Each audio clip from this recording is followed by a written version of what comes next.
We are seeing the first signs of spring this morning in Sauganash. I came up here to this great historical neighborhood on the northwest side where there's a wonderful assortment of houses to see this one, which is a Sears Catalog house. It was built in 1927. The first floor was built in 1927.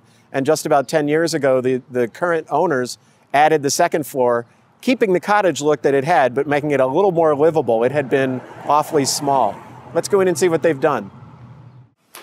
This is Jim and Lisa Whittington, who are the sellers of the house. You've lived here since 1996, right? Yes, that's correct. And their son Augie, who was born after 1996, born in this house, right? Yes. That's great. And tell me a little bit, we've already talked about this a bit. We're in an original room. It has a lot of original features, like the fireplace behind us. What else? That's correct. The fireplace was an original feature of this home, and as well as the beautiful moldings that you see up above and the large moldings on the base. In addition, when we did our renovation, we tried to take those moldings and bring them into the next room so that we had some continuity. Because the next room had not been the dining room. It had been what, that was our bedroom, yes. It was originally 2 bedrooms on this floor. This was a very small house when you moved in. Yes, it was a 1-bedroom house. It was a 1-bedroom house. Wow. And then, so it was in what, 2000 when you added the second floor with 3 bedrooms? In 2000, Augie was born, and so we needed to have we need a little bit more space. So we added the second floor. We tore the roof off, added the second floor, added the wraparound porch, and then we completely opened up the first floor because the first floor was much different than it is today. You had a very small kitchen at the time, I think. Yes, and the kitchen was walled off as well. So we opened up the wall and we expanded it. So now you've got sort of the kitchen breakfast room area that people really wouldn't have had in 1927. They did not. Exactly right. Oh, that's but it is the original kitchen. It's the same place that it was in 1927. And it looks out over the street. You were saying it's nice to do that. I love having the kitchen in the front of the house. I wish that it wasn't such an uncommon thing because I would love to look for that in my next home because I enjoy so much doing my cooking in the front of the house and looking out on the street, and there's always children playing out in front, so it's nice. Which is a nice time to mention that this is a great neighborhood. Sauganash has a great look. It's got a real neighborhood feel, good schools.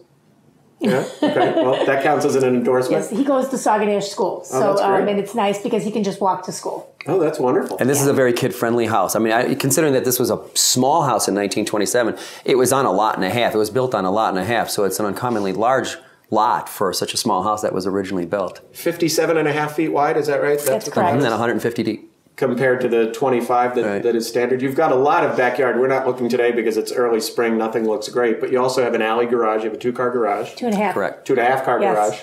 That's terrific. Yeah. Great. These were the original stairs that were in the home when we bought our house. These used to go up to the attic. And at one time we actually had our son that slept in the attic when he was a baby.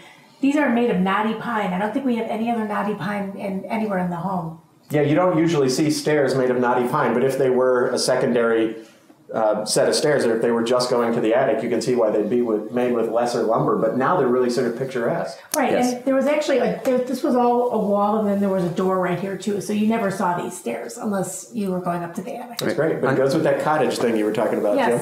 Yes. On the original blueprint, it was written down as a closet.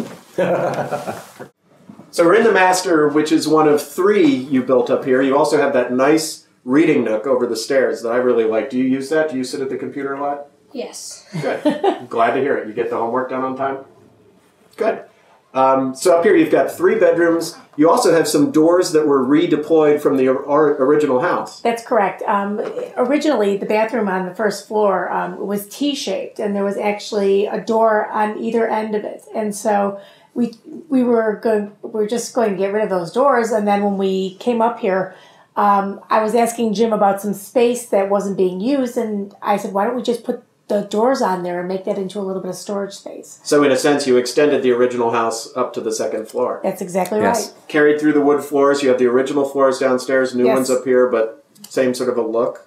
Absolutely. We really wanted some continuity. Oh, that's great. Yeah. And this is another piece of continuity. There's one on the first floor, and then you added a fireplace in the master bedroom, which I guess you've really enjoyed. Oh, that was, when we first started talking about the house, there were 2 things that I had to have. I had to have the wraparound porch, and I had to have the fireplace in the bedroom. And, I'm one of the few people that never complains about winter. because I always figure that a cold day in April is a perfect reason to have a fire upstairs in the bedroom and have a glass of wine.